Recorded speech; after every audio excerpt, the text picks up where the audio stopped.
Good day everyone, I am Aliana Ohana and welcome to the City of Pines. Baguio City, one of the Philippines' most popular tourist destinations. Known for its cool climate, beautiful scenery, and rich culture. Baguio offers unforgettable experience for visitors of all ages.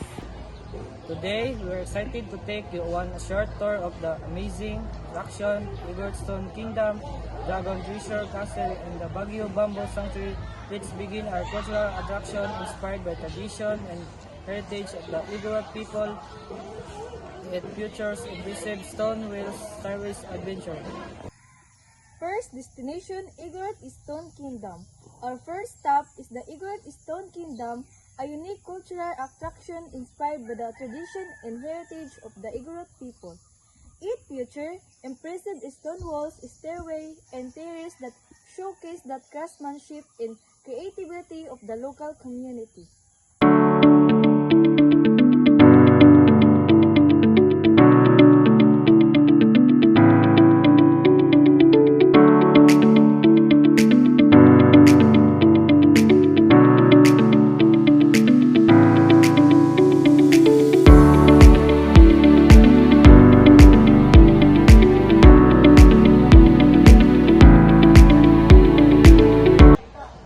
As we explore the site, we will enjoy breathtaking views of the surrounding mountains and discover sculptures and structures that reflect the cultural history of the Cordillera region. It's also a perfect place to take memorable photos.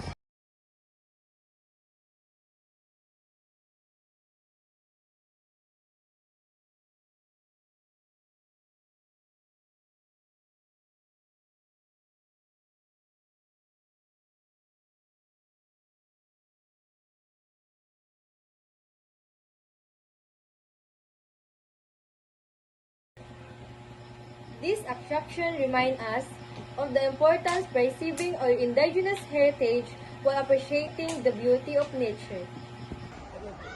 Our next destination is the Dragon Treasure Castle, a colorful attraction inspired by Chinese architecture and mythology. The castle has catching design, dragon statues, and artistic decorations make it favorite spot for visitors. Inside, you can admire unique display, explore themed areas, and enjoy panoramic views of the surrounding landscape. The castle combines fantasy, culture, and art, making it an exciting destination for family and friends.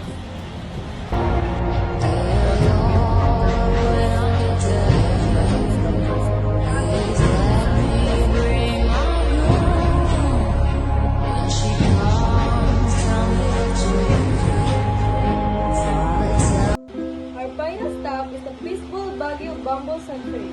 This beautiful eco park is home of different species of bamboo and offers a relaxing escape from the busy city. As you walk out the bamboo pathways, you will enjoy the fresh mountain air, calming atmosphere, and smoothing sound for wind passing through the bamboo trees.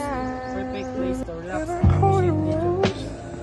The sanctuary also promotes environment awareness by highlighting the importance of bamboo and protecting the environment and supporting sustainable living.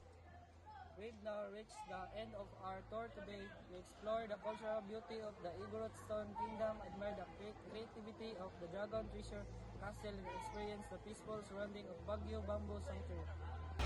Each destination offers something unique from the history and culture to art and nature.